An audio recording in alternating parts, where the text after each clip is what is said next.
It's Wednesday, Wednesday, gotta get down with Wednesday. Sorry, guys. Hey, welcome to Casual Sketch. It is Wednesday, as I was singing earlier, and another Casual Sketch. Remember the future. This is the second image in this series for this month of July or June, and in this one, we follow our captain into some peril, or at least she thinks so. I wanted to draw this episode where the captain she has, after taking, so because we have to condense the story, because I only have, three episodes in this month since I missed the first one. The first episode was her walking to the spaceship, to the rocket, and about to take off on her adventure. Now, what happens between that adventure, or between the takeoff and where she's heading, she was headed to a new planet to find more resources and possibly a new home. In the course of the flight, she ends up crashing in this other planet. And in the crash, she realizes that there are other life forms already living on the planet. Thinking she's in peril danger, she decides to take the safest course of action and run and find a cave. Realizing that she is being followed and being in pursuit, she hides behind a rock, trying to be as quiet as possible, readying her laser gun, or ray gun. I guess that would be more period appropriate. And anyways, that's kind of what's going through my head on this series, on this second one. Now, you might be wondering, the image that's being drawn is nothing like what you were just describing. Well, you're right. What I'm drawing here is actually one of her pursuers, the captain's pursuers. I'm calling her the captain. I don't have a name for her just yet. I don't know what to think of. I'm thinking Captain Jane, Captain Amara, Captain Adventure. I don't know. If you have an idea, write it in the comments. Let me know, and let's name her together. But what you just saw was, well, what you're seeing right now is me starting the story that I was just explaining. But the robot before, in the start of this video, was actually, or robot or alien life form hybrid, was me trying to figure out what this creature was that is chasing our hero. Even though I knew that, in my head, I know that I wasn't gonna actually show the creature or the alien in full detail. I knew I wanted to make the alien backlit. It's still important to kind of sort out and figure out what this thing is, so that you can fill in the shapes properly and get a sense of attitude. Now I drew the alien to be somewhat menacing, and also maybe kind of a suit, just to kind of keep you guessing. Is there a suit in there? Is there something inside that suit? Is it a robotic life form of the future, or robots from space? So it's important to draw, if you can. It's also fun to kind of sort out and figure out, what is this whole world? What's the bigger world behind this, rather than just some kind of illustration. So in this, I'm starting to draw the captain. I'm going to just call her the captain from here on out. The captain hiding behind a rock, and just going in and filling in some of the image details, getting the general shape of it. And as I was drawing there, I started drawing the face. Same problem. I wasn't quite sure what the captain looked like in the previous series, or in the previous episode. We drew her from the back, so we didn't have to draw a face just yet. But in this one, I was like wanting to figure out, like, is she scared? Is she worried? You know, what does she look like? What's her pose? Kind of refining her pose a little bit more. I wanted her to look kind of badass, you know. She's not scared. She's worried. She's concerned. But she's not scared, because she's a fearless adventurer, ready to take on anything that's thrown at her way. But before I could finish that sketch, I had to kind of sort out in my mind what she would look like. So I did a quick secondary sketch right here of her face. And it goes more into kind of the pose on her neck and how her helmet would pop onto her suit. You know, those classic sci-fi, they usually have this bubble for a helmet. And originally I drew her helmet very bubbly, very round, but I ended up changing the design a bit on this one. As you can see, she's got more of a light bulb, kind of an elongated helmet. I kind of liked it. It had a little more design, had a little more personality to it rather than just a straight bulb. Plus,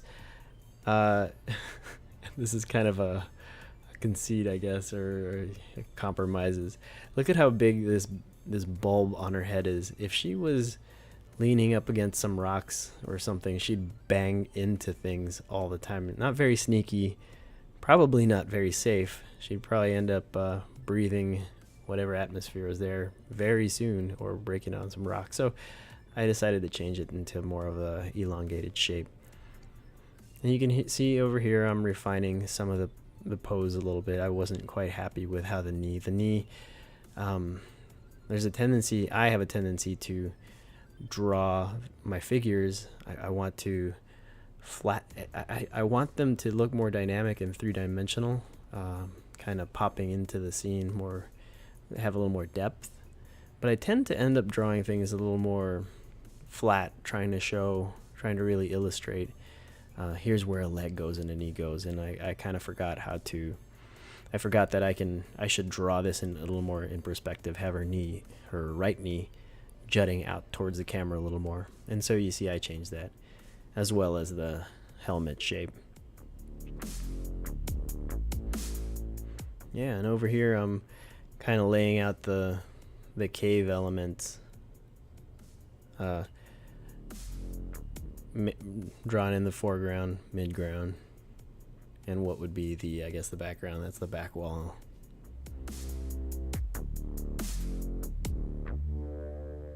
Looking at my reference right here,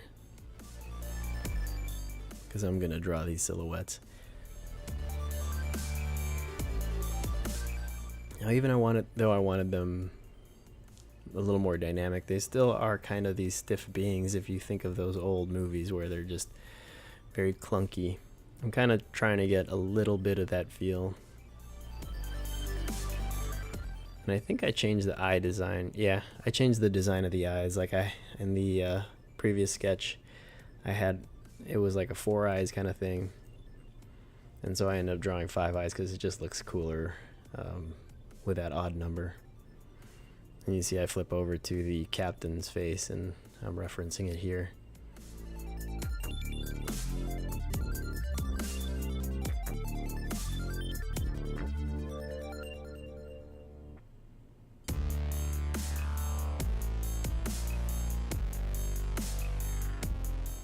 Just plotting in some details. Also trying to get that shoulder to looking at if in 3D space that shoulder actually probably wouldn't work like that, because it probably like collapse into her neck or bump into their helmet. But sometimes you just to kind of make the pose look a little more dramatic, a little more exciting, go ahead and force that. I'm really digging how she's kind of perched up against her, up on her toes, up against this rock. Oh, and that far hand, her left hand, I draw kind of just an indication in it, but later on, just to kind of place it. But you'll see later on when I start shading stuff, it kind of just disappears because it's not important information. Also, it's been a while since I've done a rendered out pencil sketch where I'm trying to do shading, and I didn't have the right pencils. I'm using a mechanical pencil right here, which isn't the best for shading. The lead, it's the hardness of the lead in my mechanical pencil is all right. You'll see I tilt it on the side and I'm able to get some shading, but later on I end up having to break out or hunt down. While I was drawing this, I had to go and hunt down my art supplies. Been doing so much digital that my art supplies are all buried somewhere, other than the markers. This also reminded me how much I really like drawing in pencil. Pencil's kind of like my, growing up, that was my medium of choice. Mostly because I didn't have any money for anything else, but pencils were always readily available, so it kind of brought me back, made me feel good drawing back in pencil again. But definitely could use a lot more practice. And see me shading it with some cross hatching. Right here I'm trying to think, okay, I want to get these values in right, but I don't think this pencil is gonna go any darker without getting too fine-tuned detail. That's why I looked for the other pencil. But little tip, or little note when you're drawing, a little trick, I guess, to fake depth is, you can pick your 3 big values. Foreground, middle ground, background can normally be broken into the foreground's the darkest, or you have, and if it has the most important stuff, have the most contrast there. The midground, go midtones, and then the background stay in the lights. And that'll generally give you a nice sense of depth. There we go. We break out the old school pencil, and I don't have a sharpener, but this is how the pros do it. Now we're cooking with fire here. Look at that dark. Now, working on this one, I got it to a point that I really liked, actually, but I wouldn't say it's done. I don't think I had enough of the materials to really or the time to get it to where I really wanted this to be a nice pencil sketch.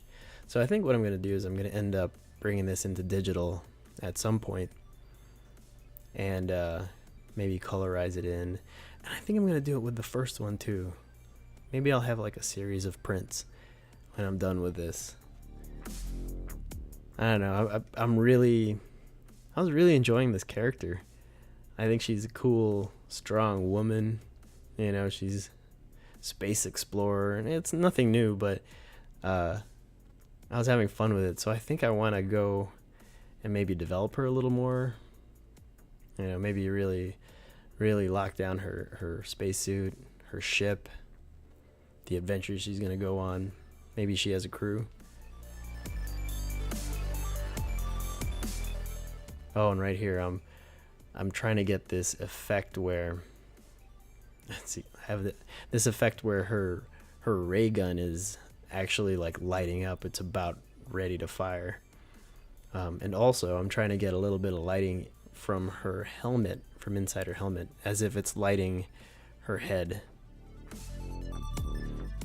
But that's it. I think this is it. Yep, there's the signature. Thanks, guys, again. Catch me next week. And as always, thanks again. Take it easy and stay steezy.